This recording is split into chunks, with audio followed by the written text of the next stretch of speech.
Brian Dimitrovic, and I'm a faculty member here at CU. This year I'm a visiting scholar in conservative thought and policy. And this is a big deal, these 2 days in conservatism in the United States, and that the Republicans are all here to debate tomorrow. And the topic, of course, of du jour at the debate will be economics and economic policy. CNBC TV is the host. I'm just here right now to introduce our distinguished panel that will be with you for the next hour. And it's very important to note that one of the most important intellectual institutions in Washington, D.C. has put this event together, and that is the American Enterprise Institute, which has been around for quite some time, I believe since the 1930s, to kind of remind Washington that big government is kind of a new thing in American life, and that the great era of economic growth occurred before big government. So it's just done great work in Washington. And I'd like to point out a couple people to start with. Suzanne Dershowitz from the American Enterprise Institute in Washington has done a lot. She's here to bring this event here. And so is Connor Smith in the Executive Council of AEI at Boulder. Could all you guys please stand?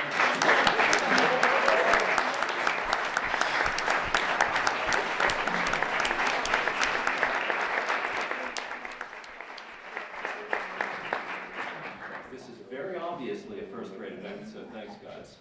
So for our panel here, right here to my left, Michael Strain is a fellow at the American Enterprise Institute in Washington, and he is a very well-published columnist and blogger on the most important economic issues that face us today. I hope you will take a look at some of the stuff he has written very recently in the Washington Post on the imperative nature of economic growth in this country. Growth has been very slow in the millennium of the 2000s. And Michael's been writing about this, very interesting stuff. Ali Velshi is sitting next to him. He is a former correspondent with CNN and now hosts Real Money with Ali Velshi on Al Jazeera America. And I should point out that my co-author, I'm having dinner with him at 7:30, Larry Kudlow at CNBC Television. Larry, for many years, had the greatest 7 o'clock financial show on TV after Louis Rukeyser retired, and that was the Kudlow Report. So I think, since Larry retired from that show, Ali Velshi maybe should have the #1 show at that hour. Jeffrey Zaks is next to him. Jeffrey Zaks is a professor of economics, my home department, here at CU Boulder, and he is writing some fascinating stuff about labor economics. We always hear about the Piketty-Saez data about inequality in the United States. What about inequality in China? This is Professor Zaks' most recent interest. So, and then to the far left is we have James Pethokoukis, simply one of the most important and attended to thinkers on American economic and fiscal and economic policy today. I just reminded Jimmy that we met in a dinner with Carly Fiorina back in December. I remember the day. It was the day we normalized relations with Cuba, and we were all talking about whether or not there should be labor market movement and all that. If you read his blog on AEI ideas or see him on CNBC television virtually nightly, you'll know that he's one of the most important commentators on the issues we'll talk about in the debate tomorrow in America Today. So with that, I leave it to the panel. Great, thanks a lot, Brian. Appreciate it.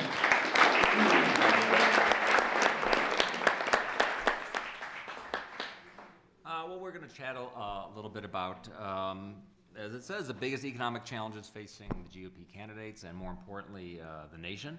And maybe talk for about half and then maybe the last 20, 30 minutes. Love to open up for questions, so please think about your questions. No mini speeches, but please think about your questions and you can we can get to them. I promised myself I was not going to ask any horse race kinds of questions, even though that's exactly the first thing I wrote down, which I put down as, when will the GOP race stop being so weird? Feel free to answer that if you would like. Though I would like to stick never. Yeah. Keep thinking it's going to normalize, but just doesn't quite do it. But I'd like to talk about economic policy, about the economy. I think, I'm biased, there's no bigger, more important story right now, as we still are sort of recovering from the Great Recession. I just wanted to open up, just kind of as kind of a scene setter. What is, just very briefly, what is the state of the economy right now? It seems to be growing slow. Is that normal? Are we kind of where we should be? I'll start with you, Jeff. My goodness, Right thank here, you. right next to me. There you go. Thank you. It's a great question because a lot of people have opinions about them, and most of those opinions are relatively uninformed. It's true that growth is 2% or less in real GDP per year, and by some historical standards, that's not very good. However, you have to remember where we came from. This is the recovery from a debt-driven recession. Recoveries from debt-driven recessions are always slow, and by that standard, we're actually doing quite well. The fact that in some larger perspective, growth might be slower than we might like, it's not because our growth pattern is bad, it's because where we came from was bad. Recovering from a recession of the magnitude of the one we had and driven by excess debt as it was, it's always going to look like this. So I'm not an economist. I cover economics, and one of the things that's different for me this recession is that we have created an environment in which the things we look to determine whether or not the economy should be doing well, the indicators we look at are doing well. You look at the stock market, generally speaking, over the last 6 years, it's done better than you, or as what you would expect it to do, and a little bit better. We've seen asset prices increase. What you're not seeing, there's a whole segment of society that you're not seeing benefit from that change. So this doesn't look the same way as it does. I think the 2% or 3% GDP doesn't reflect it the way it would have 20 years ago. Everybody would have felt it a little more similarly. What you've got is, if you came out of 2008 either with money or the ability to borrow money, this has possibly been some of the best time that you've ever seen. You've been able to invest it, assets have appreciated. If you didn't, you haven't seen the same gains, and this is causing some people to think that this recession has never, that it's never really come out of a recession, things don't feel very good, and others to say, wow, this is the best opportunity I've ever had. And I think that's part of why you don't get a uniform answer from people about what this economy is doing right now. I would add, I think that there's a lot of wisdom in that. I would add that we still are experiencing a great deal of what you would call cyclical weakness that's related to the business cycle. There are some indicators that look pretty good. If you look at monthly job gains, those are fast enough to absorb new entrants into the labor force. Those are fast enough to bring down the unemployment rate, and in fact, we have seen the unemployment rate get to a point where many economists think maybe it's a little too low. Maybe we need to be a little worried about inflation, given not only where the unemployment rate is, but the speed with which it's dropped. If you look at other indicators, like workforce participation, the share of the population that's working, you get a much different story. If you look at employment rates, not unemployment rates, but rates of job holding among workers of prime working age, people who are plausibly not in school, people who are too young to plausibly retire, those have not yet recovered from the Great Recession, and that's a source of great concern. Perhaps most prominently in the minds of individual Americans and voters are wage gains. And we have seen very flat wage growth for quite some time. And that in and of itself is a compelling indicator of labor market weakness. So I agree completely that if you could pick a set of statistics and things look good, you could pick a set of statistics and things look bad. I think that the statistics that make things look bad are the statistics that most people feel most of the time. So one of the things you said, sorry to interrupt, makes the point. If you looked at 250,000 jobs per month being created and an official unemployment rate of 5%, you would think that would correlate with wages increasing. You would. And we're not seeing that. Especially with the trajectory of the unemployment rate. You would think that would be bidding up wages as employers felt like they had to compete more aggressively to attract workers and to retain workers. The other thing that's happening that does not get nearly remarked upon enough is that right around the time the Great Recession started, the baby boomers started to retire. And so part of the pressure that is pushing workforce participation down overall is a structural demographic issue. And that will lead us to a lower rate of potential growth, irregardless of what the business cycle is doing. And that's a major challenge for policy to confront. In addition, there are some kind of 30-year trends that relate to the makeup of occupations in the economy, and those trends are causing what you would think of as typical middle class, blue collar, jobs to disappear. And that's something that people are feeling too. And the Great Recession exacerbated that decades old trend. So I think that we have a complicated economic situation that wasn't true for quite some time before the Great Recession. Things were just doing good, and when they weren't, they were doing bad. But now, I think things are more complicated. You have business cycle effects. You also have much slower burning, longer term structural effects.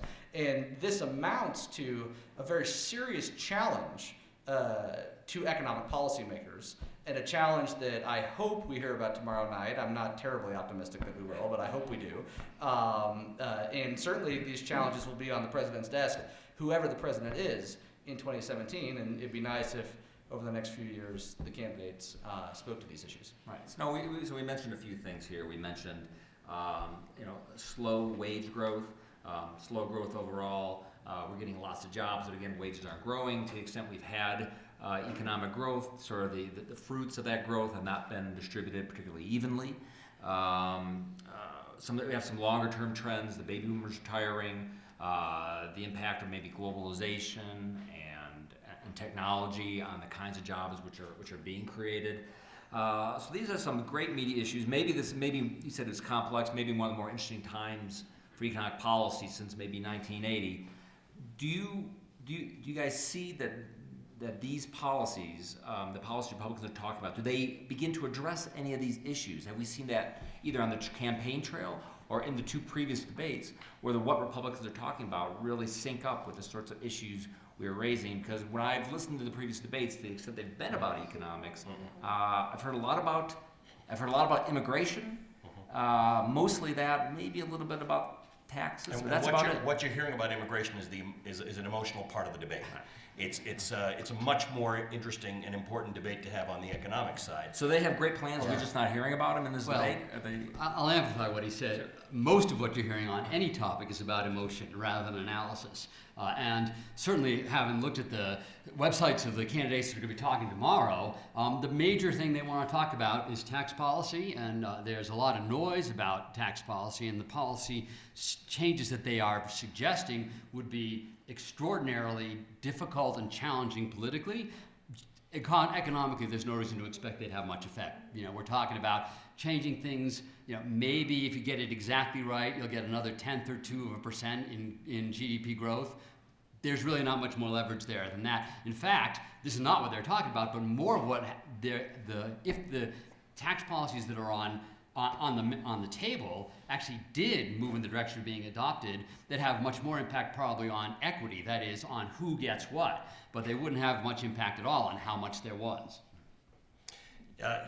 Taxes. I've got these cards in front of me, which is all of the candidates' positions on several particular topics. I don't have to do this with Democrats; there are just fewer of them. But tax is an interesting one because it's almost perennial. Everybody, no matter where you are on the political spectrum, generally feels the tax system needs to be changed. And if you look at the tax code, and I have a bunch of them in my office. They're about 80 books that make it up. You sort of think, all right, something's just gone awry here. There's definitely something wrong. The problem is let's just take Donald Trump for an example. We have a guy there, and we in America think it's a good idea when a CEO might become president. But in fact, taxation, which is basic to what we do, should or shouldn't do, but it is basic to what the government does, is not so much an executive issue as it is a legislative issue. The reason the tax code is as complicated as it is because through lobbying and legislation, everybody's got a piece of the action. So if you really want to change taxes, it's not about what you say tomorrow night at the podium. It's whether or not you are a good enough negotiator, compromiser, and understand the legislative system, because no meaningful tax reform has ever taken place in this country that hasn't taken years and hasn't been bipartisan. I would say Trump would say yes, he does understand all those things thoroughly. Yes, so you're making the case. I would in fact say that Trump would say that he is the ideal candidate to enact any of those things because it involves making a deal with someone. Right, but the deal making He that we wrote the know art of, of the deal.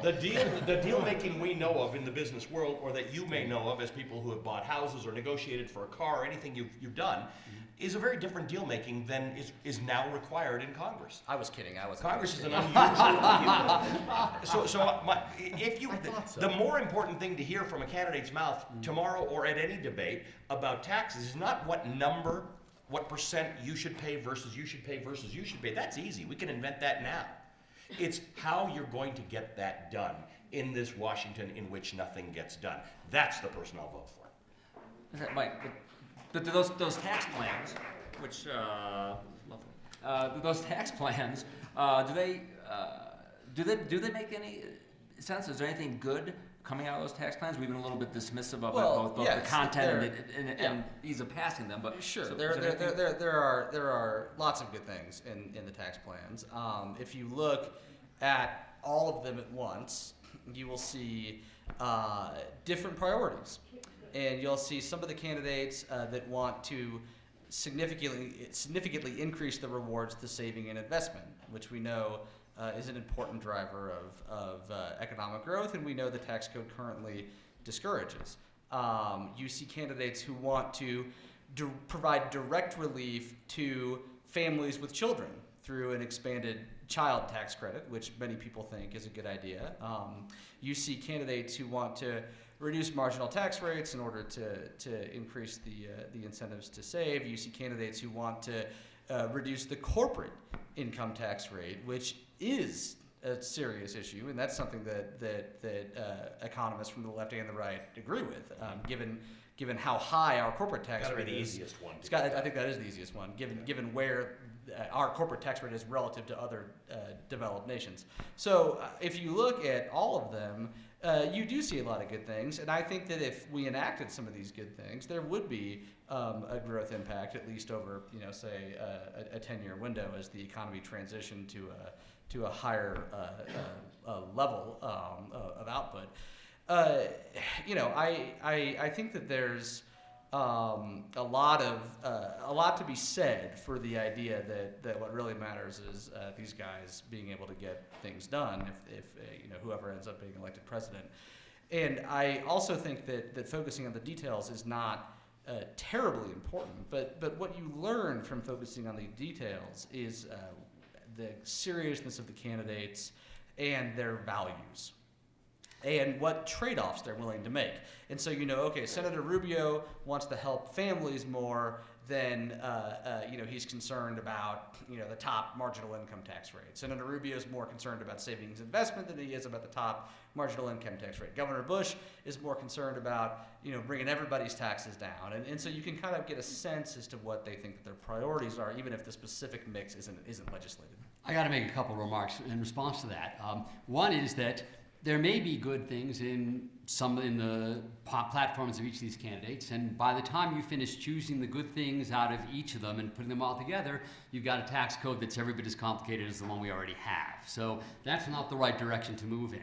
Secondly, I agree that you can see something about the values of the candidates from what they emphasize. Whether that's values or whether that's who they think they can subordinate to voting for them is an open question as far as I'm concerned.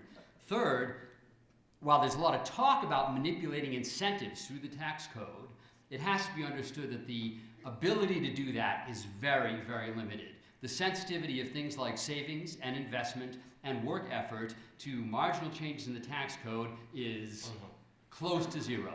So you can make all sorts of grand claims about what you're going to accomplish through that, but empirically, there's no evidence that can happen. I would completely disagree with that. I think if we took the tax rate on capital gains and dividends to zero, which has been proposed, that would obviously have an effect on savings and investment. If we cut 20 percentage points off the effective corporate income tax rate, as has been proposed along those lines, that would clearly have an impact on corporate behavior. And so I agree that whether the top marginal income tax rate is 39.6 versus 35. Well, I think that's the point. That is hard to tell. But these candidates are proposing some bold things. They are far from marginal changes, and I think it is indisputable that there would be an impact from some of this. I agree. It's indisputable there will be an impact. It'll almost entirely work through the accounting systems, and the big beneficiaries will be the accountants, because they'll figure some way to reroute the actual economic behavior through the new rules so as to maximize what they get back. Of course, the enormous changes that you say are being proposed, have no chance of being adopted. So that part of the conversation probably isn't relevant anyhow. So this is, if you can either wait to see, you can watch these debates to see who you want to vote for, or you can wait for it to winnow itself out. It will.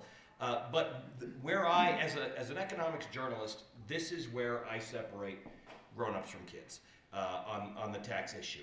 Because, and I think I'm going to agree with both of these gentlemen, some of these proposals are radical by normal standards. The fact is, you can't do some of that stuff. It's not reasonable to believe you can, and there are some just sort of, I don't want to use the word incorrectly, but there's a sort of a intellectual immaturity to some of the proposals. So we have 5 candidates who have remarkably simplistic proposals.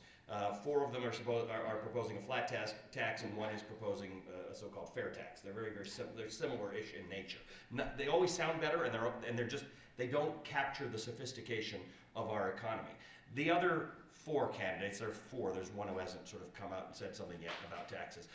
The other 4 have nuanced taxes. And by the way, you'll tend to find those who have been governors have more sophisticated tax plans than those who haven't.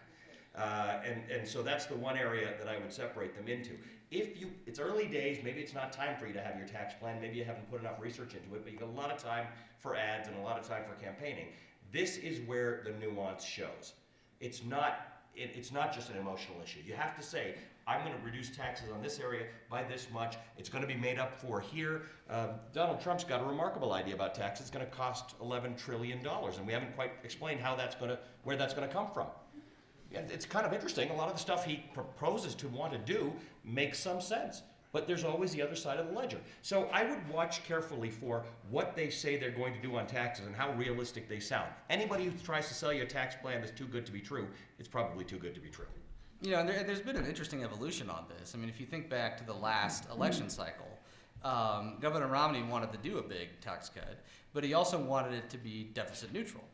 And this time around, the candidates do not feel that constraint, apparently. Strangely, yeah. Mr. Trump, most notably, but even Governor Bush, Senator Rubio, the candidates who are clearly more serious than Donald Trump, really, still feel okay losing quite a bit of revenue. And it does absolutely remain to be seen whether they will take seriously the implications of that and whether they will propose matching cuts to spending.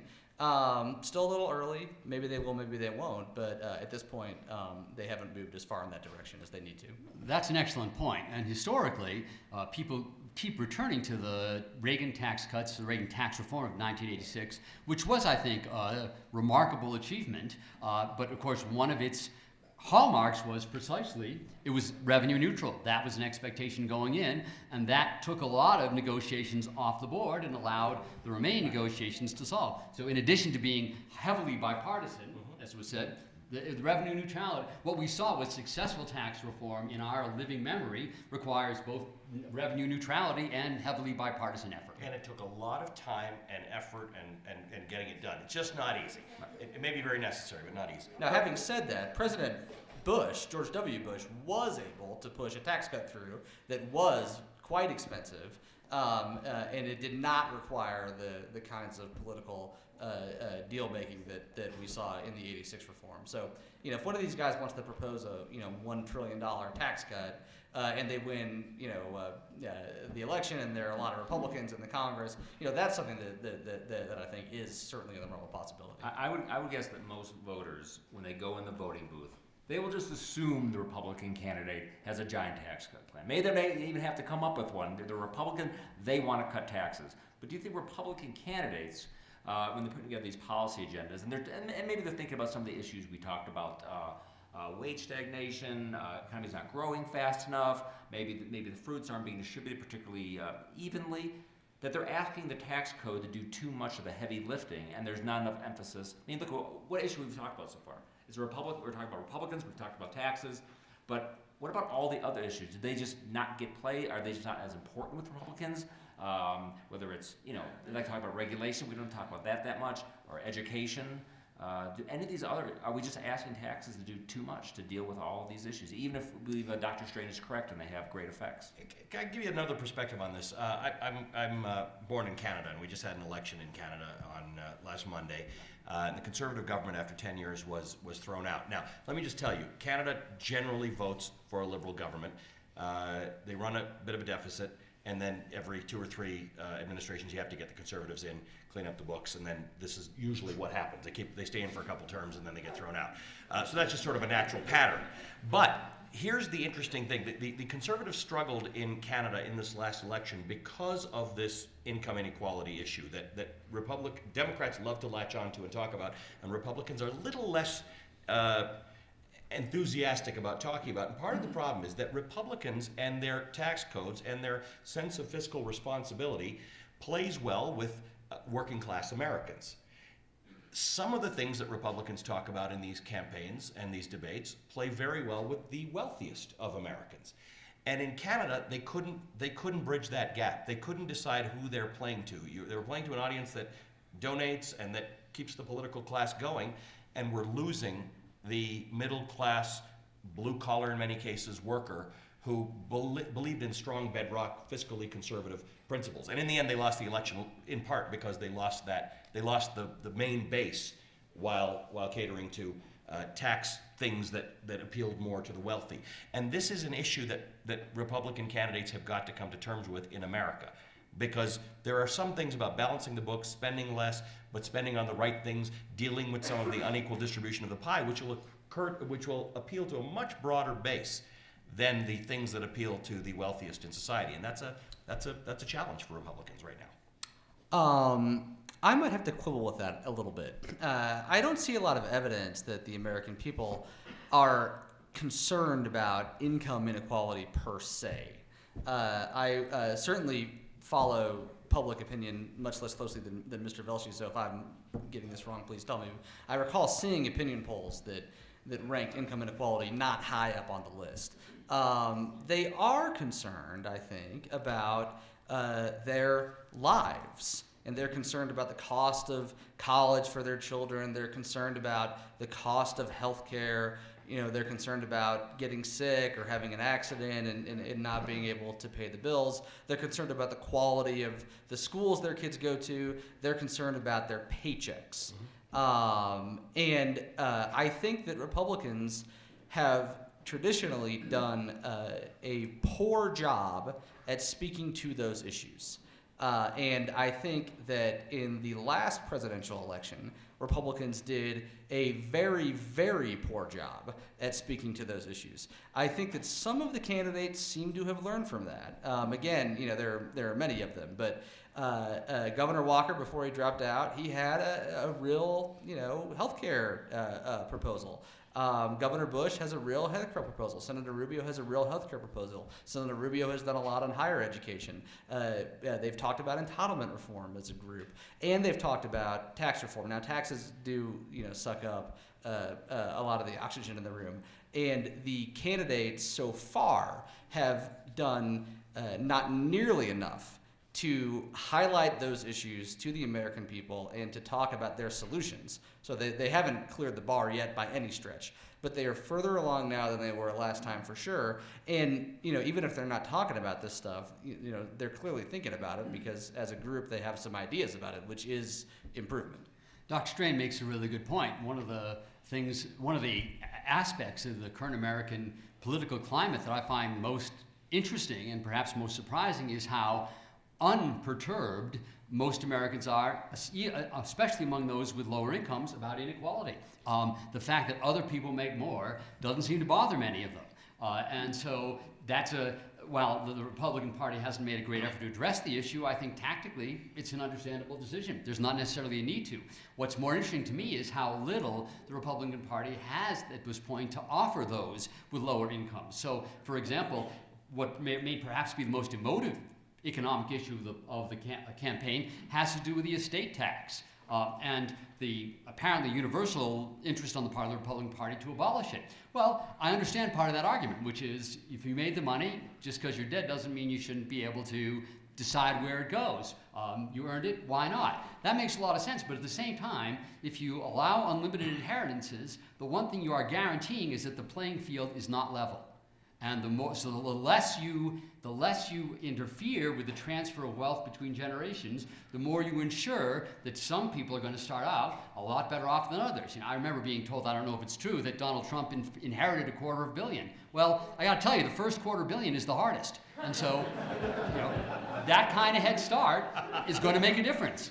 I'll say this. I mean, I must be running with a different crowd because I sort of see income inequality as one of the biggest things. But what I'll do is I'll give you a nod to you guys on this one that I don't know that people describe it as income inequality. I think you described it much better. I think the things that people worry about are all of the things that you itemized, which, by the way, the candidates are not speaking about. And maybe you're right. Maybe it's too early, but that's what Americans want to hear about.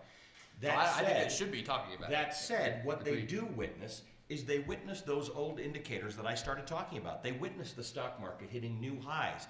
They witness stocks going up hundreds of dollars and hundreds of percent, stocks that they don't own. They witness the fact that they were responsible about their money and have it in savings account or CDs or IRAs, and other people are making multiples of it. So I agree with you. I don't think it's that people who don't make as much hate people who make a lot of money. I think they don't understand why they're not getting a fair shake at this thing. So maybe income inequality is in some circles a bad word, but it is this concept. You said it very well, James. You said this, it's not getting distributed well. There's no way to say this without sounding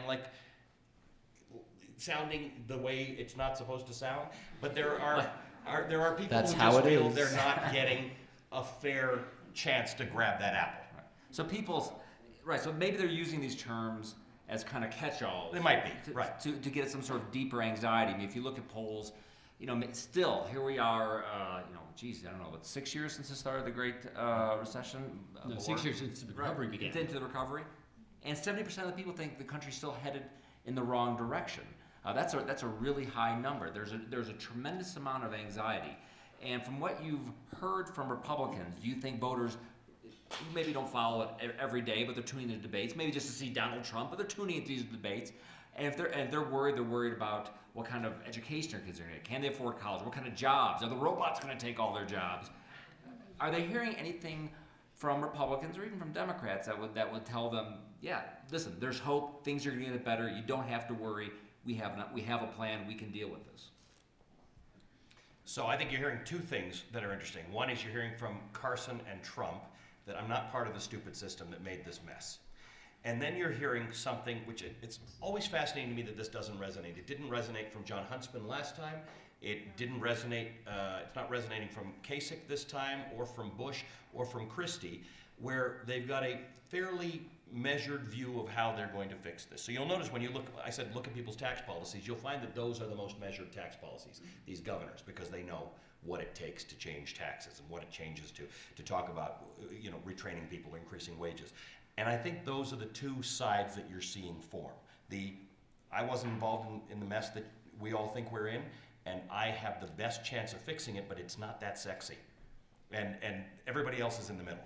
All those other candidates that I didn't name are in the middle in saying, I've got a sexy plan, it's going to be fantastic, I can do this if you just elect me president, and the fact is they can't. I think we'll see. This is maybe the thing I'm most interested in seeing tomorrow night, other than the usual performance by Mr. Trump. I want to see if the candidates are touting their ideas. Is Senator Rubio going to say, I have a replacement for the Affordable Care Act? Is Governor Christie going to say, I can fix entitlements to make sure they're there for people under the age of 50? Are we going to hear about immigration? Are we going to hear, well, we will for sure hear about immigration, but are we going to hear about immigration in a way that isn't, vulgar and ridiculous? And I don't know. I'd say it's about 50-50 if I had to bet. But I think that this is their opportunity. It's hard when you're on the trail. you're all paying attention. Obviously, the people on this panel are paying attention. Most people aren't paying attention. It's 100 days till Iowa, and Iowa's the first one, and people have lives, and they're not sitting around following the TikTok of this.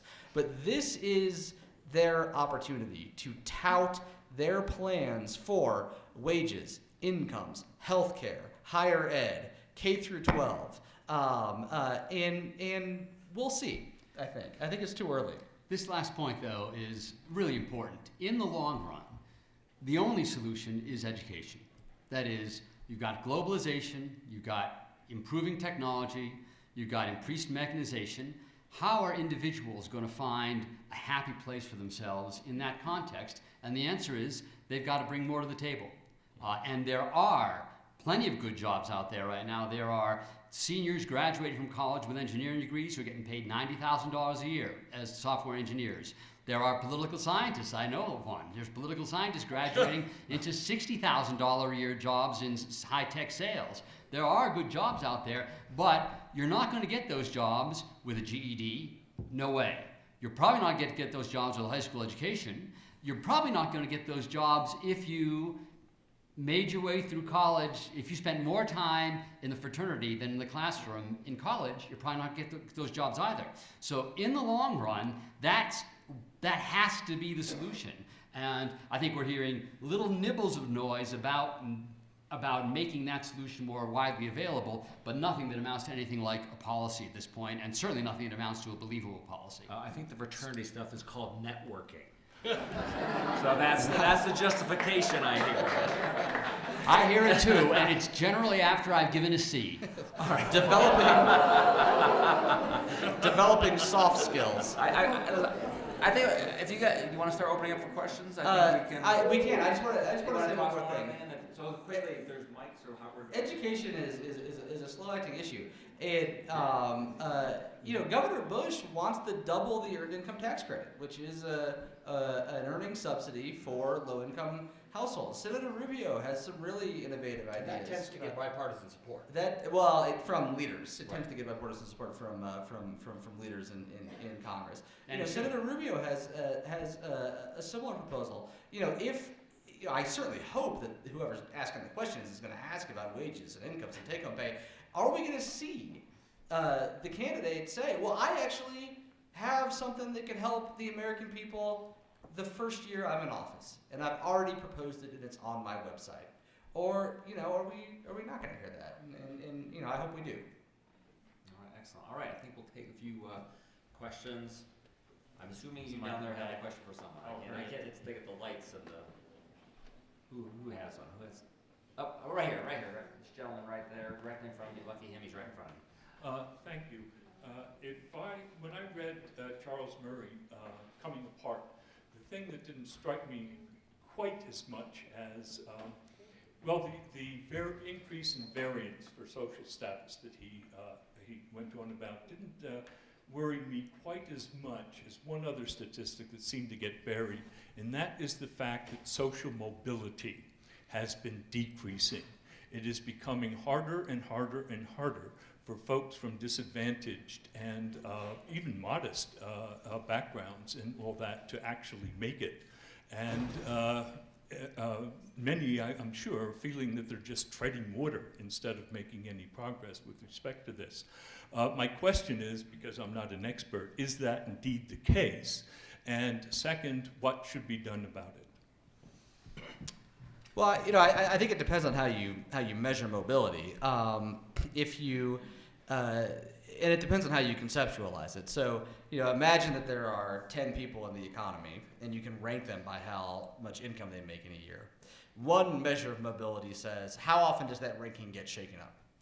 How often does the richest guy become the median guy? How often does the poor guy become the median guy in the next time period? The evidence suggests that measure has been stagnant or even falling over time. Another way to think about it is, and I think this is actually a more appealing way to think about it and a more intuitive way to think about it. If am I doing better than my father did?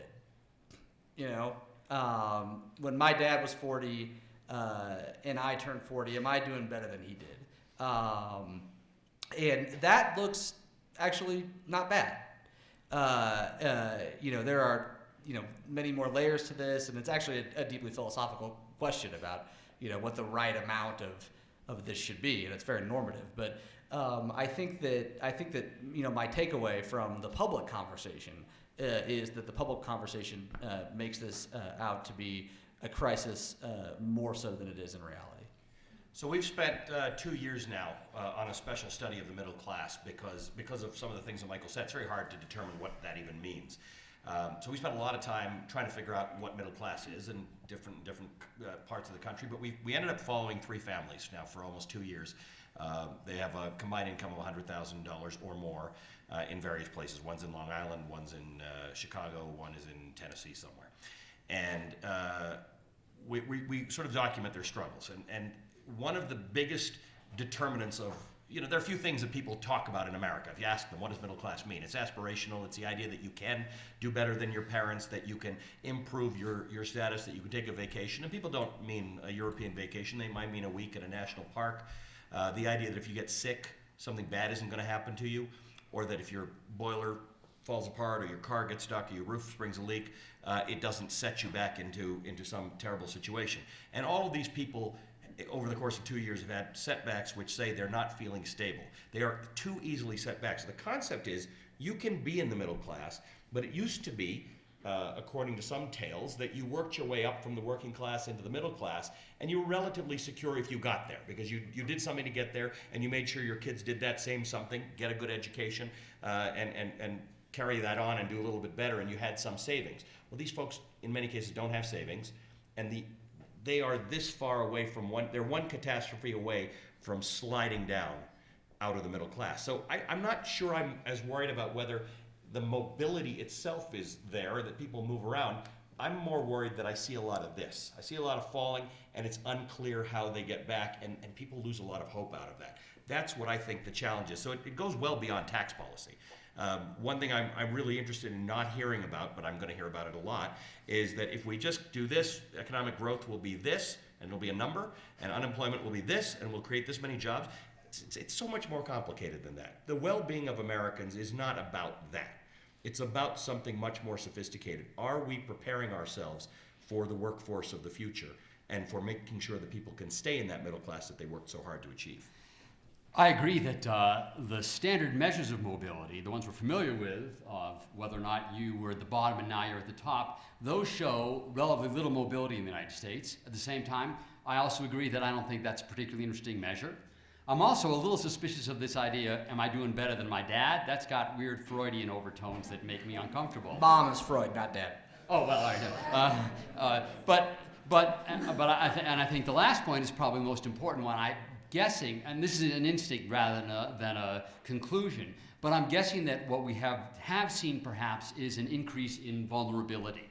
It's not just where you are, it's the risk of whether or not you'll be able to stay there. And that risk, I believe, probably has increased, and that will inevitably make people feel as if their circumstances are more limited than they would like. And again, the question of where those risks have come from and how we respond to them constructively, that hasn't been engaged in any way in the political process that has begun in this last year by anybody. That's a really serious and deep question, and I think for all those reasons, it's the kind of thing that politicians will do everything to avoid. Not to get into, yeah.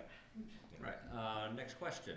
That's why this is so valuable. I appreciate that you've done this, and that the school has done this, and that you all have come out, because this is the most sophisticated conversation on the economy that's going to happen in the next 48 hours. Well, And an admittedly low bar. but I should say we have a full range of upper-level electives in economics that will give you the opportunity to pursue any of these topics in much greater detail, and I welcome you to take a look at our course catalog when the session's over. I think I see a question, again, sort of in the middle, up a little bit. And please, let's model that last gentleman's rather excellent question. We can all take a page from him. Question should end with a question mark. Excellent.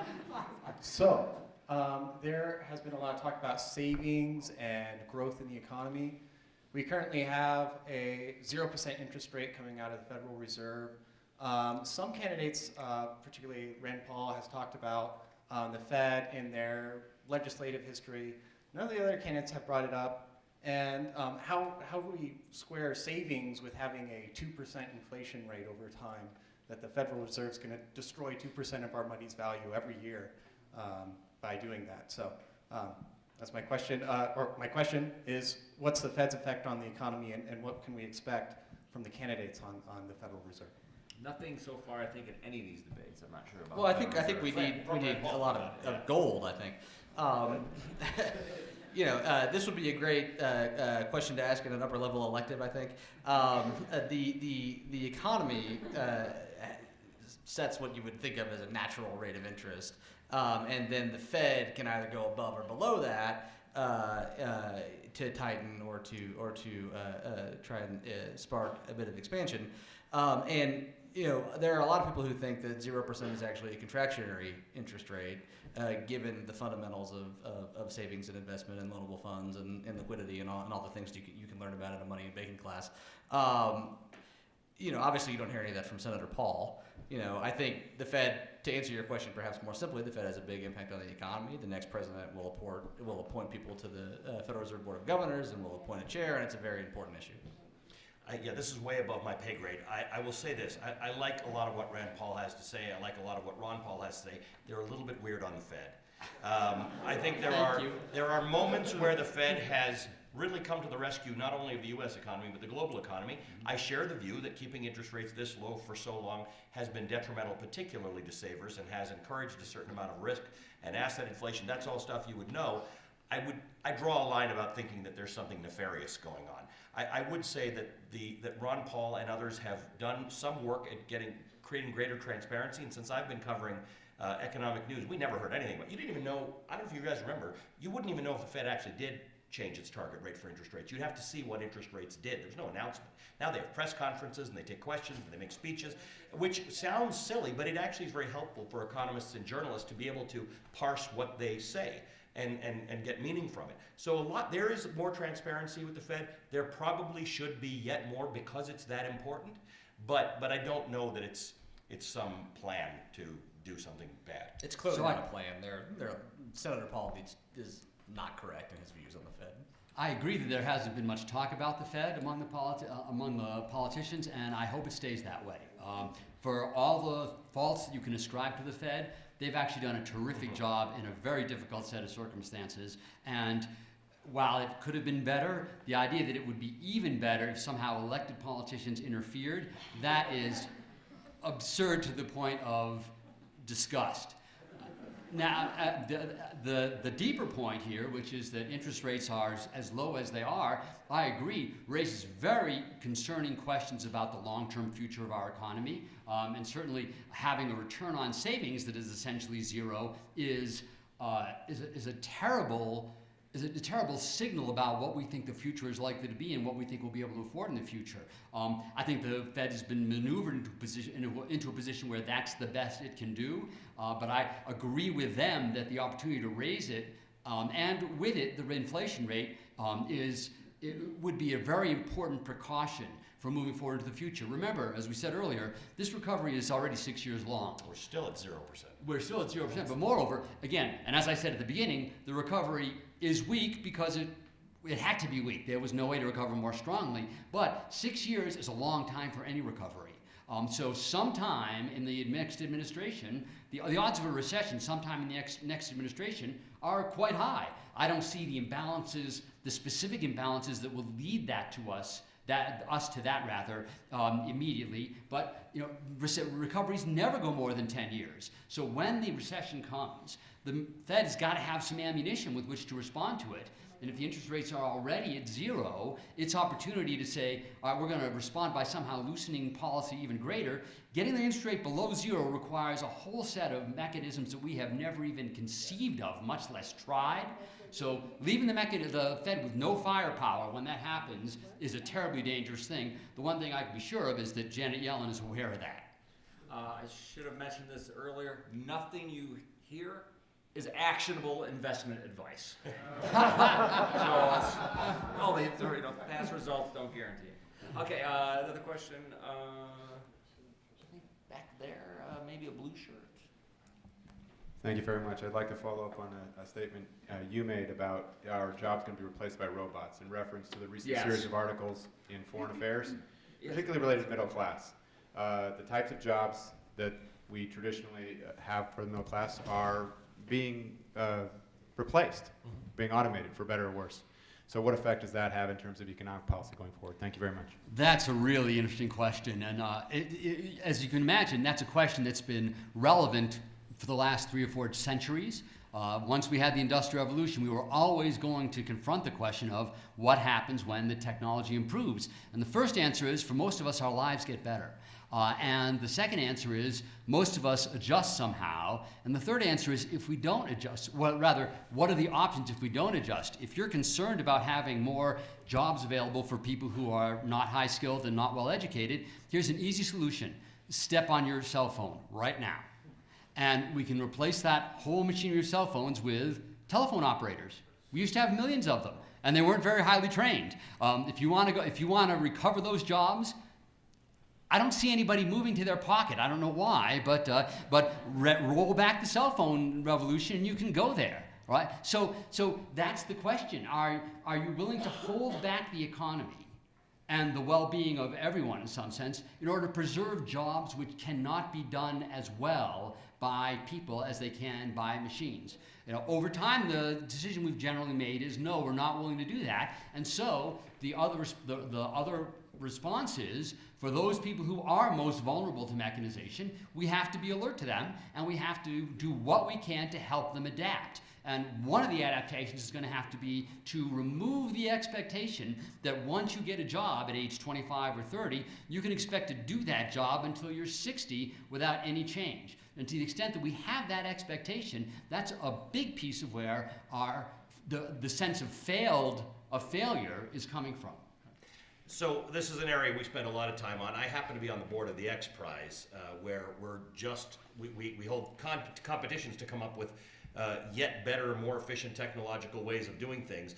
And we can talk a lot about that, but what we never have the conversation about is who will be displaced as a result. So the big thing, when you talked about telephone operators, obviously we've been through close to 30 or 40 years now of watching manufacturing workers lose their jobs. And that's happened in most high-wage countries, except Germany, and that's a topic for another time, but Germany's shown some interesting ways of dealing with this. But cars, transportation, this is one of the biggest industries in this country. We are a nation of roads more than we are of anything else. We ship everything around, and trucking and transportation and logistics has been one of the fastest growth areas over the last 20 years. Automated cars, the interesting part is not replacing your taxi driver. It's not replacing you. It's how far do we go down that ride, and do we actually end up displacing, like we might with energy, really high-paying jobs. And so it's a really, really serious issue. And when you look at valuations of stocks, we have all chosen to buy these products. We've chosen to value the stocks of the companies at far greater multiples than we value banks and utilities and things like that. We all love technology so much, and it is the thing that will actually put many of us, out of work, and we don't have a proper solution to that yet. What scares me is the rate of change. Change hasn't happened all that fast yet. Pardon? Of what? The rate of change of technology, the rate of change of, more specifically, the ability of technology to replace workers.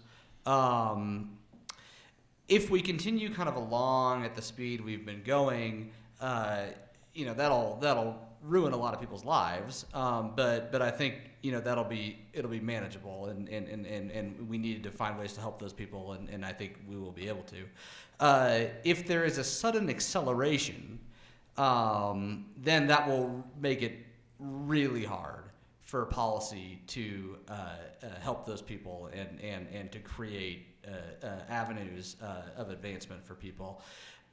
If you look at the Industrial Revolution, the data were pretty bad back then. But if you look at the job that economic historians have done, it took a while for the average person's wage to catch up.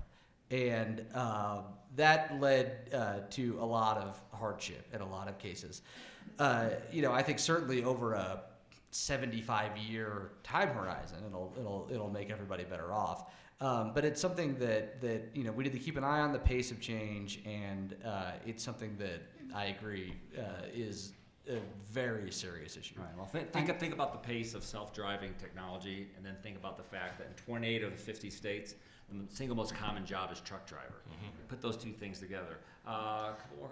Right here. I'm sorry, I'm going to need to say one more thing about that, though, because the focus in all our remarks, I think, has been technological, and of course that's where it begins. But there is also a very important component of this, of our response as a society, that is attitudinal or even spiritual. That is, I remember vividly reading Samuel Gompers, who was, I think, the first president of the AFL-CIO. He was a giant figure in unionism in the 1920s, and it's a name probably none of you know because unions are essentially dead in the United States, except in the local public sector. But basically, I remember reading him saying, "I love technology.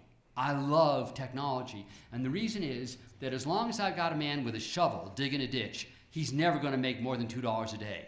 Never, because he can't dig more than a couple of yards in a day, and no one's ever going to pay more than $2. If I give that man a steam shovel, he can make $50 a day. And I understand that means that we won't have as many people digging ditches, but that's okay because it's a crummy job. And when we get that steam shovel in, those other guys will find something else for them to do. So there was a positivity in that particular period, for example, towards this change that I think had a great deal to do with the ability to adjust. If we enter, or rather, if we participate in a period of change with a negativity, with a view that somehow we are being deprived because our traditional means of making a living has been superseded by something that does the job better than we do, to the extent that we retain that attitude, this adjustment that Michael just spoke of is going to be much longer and much harder.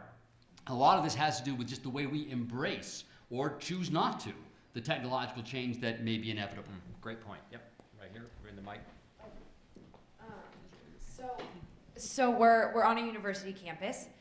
We have a lot of students here in the audience, and so my question is regarding the candidates' potential economic policies that would appeal to students. We touched briefly on higher ed, but my question is... If more of you voted, then there would be more interest in talking. My question is, what are they or what should they be doing to appeal to the students that are on this campus? Well, in the last debate, Governor Bush spoke about his marijuana use, which I know is a hot issue for college students in Colorado. If anybody else wants to take a crack at this? I'd say the issue is that the biggest problem facing students and recent graduates is not I don't want to underestimate how important student debt is to students, but it's in fact far bigger an issue to the economy than it is to any one student. You'll manage it. It's a good university. If you follow his advice, you'll get a job. Or take my courses. Or take his courses, you'll get a job, and it'll work out. The problem is the delay in it working out because of the degree to which education costs have been increasing at a rate that is disproportionate to pretty much everything else in society.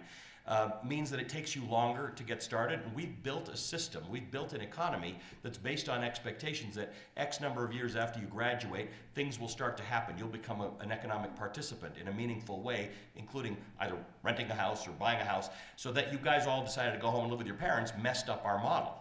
And it's actually a really big issue. And in fact, Republicans are not talking about it as much as they should. Again, it's a tough one to talk about. It's really easy if you're Bernie Sanders. He's got a really good plan. It's not, again, it's like a Donald Trump plan. It's not clear how he pays for it, but it addresses the issue here, it just has another problem over here.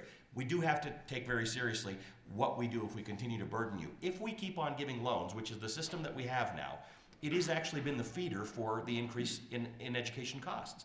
There's no relationship to education costs and the supply of education in the United States. The United States has per capita more universities than any place on earth, and yet the costs are higher. So this is like the tax code. We need to rethink. The government gives money, which it should, we all believe, as loans, and universities find ways to take that money. And I love universities, and we're on one, but we have to rethink all of that, and that's bigger than what we're going to get out of tomorrow night's debate. Right, unless anyone's dying to answer that question, I'll take one more because I think we're at the time. So this woman right there, in fact, just caught my eye.